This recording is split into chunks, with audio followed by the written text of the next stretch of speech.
मेरे दो डैडी थे, एक अमीर और एक गरीब।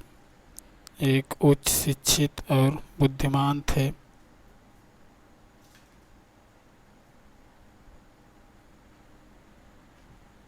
वे पीएचडी थे और उन्होंने 4 साल का पूर्व स्नातक पाठ्यक्रम 2 साल में ही पूरा कर लिया था। इसके बाद पढ़ाई करने के लिए वे स्टैनफोर्ड यूनिवर्सिटी, शिकागो यूनिवर्सिटी और नॉर्थवेस्टर्न यूनिवर्सिटी गए।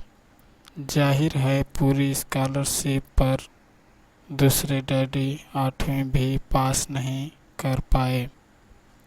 दोनों ही डैडी अपने करियर में सफल थे।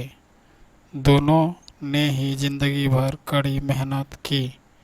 दोनों ने ही काफ़ी पैसे कमाए, लेकिन एक हमेशा आर्थिक परेशानियों से जूझते रहे। दूसरे आगे चलकर हवाई के सबसे अमीर आदमी में से एक बने। एक आदमी मृत्यु के समय अपने परिवार, परोपकारी संस्थाओं और चर्च के लिए करोड़ों डॉलर छोड़कर गए। दूसरे ने अधूरे बिल छोड़े जिनका भुगतान बाकी था। दोनों ही डैडी शक्तिशाली, करिश्माई और प्रभावशाली थे।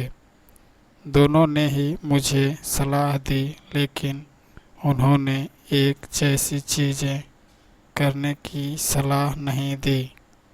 दोनों ही शिक्षा पर बहुत जोर देते थे, लेकिन उन्होंने अध्ययन के लिए एक जैसे पाठ्यक्रम की सलाह नहीं दी। अगर मेरे सिर्फ एक ही डैडी होते तो मैं या तो उनकी सलाह मान लेता या फिर उसे ठुकरा देता।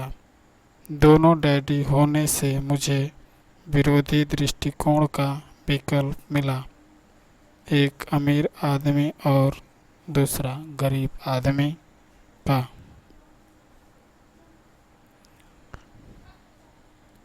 उनमें से किसी एक दृष्टिकोण को स्वीकार या अस्वीकार करने के बजाय मैं उनकी कही बातों पर काफ़ी सोच विचार करता था, उनकी तुलना करता था और फिर अपने लिए विकल्प चुनता था। समस्या यह थी कि अमीर डैडी उस वक्त अमीर नहीं थे और गरीब डैडी उस वक्त गरीब नहीं थे।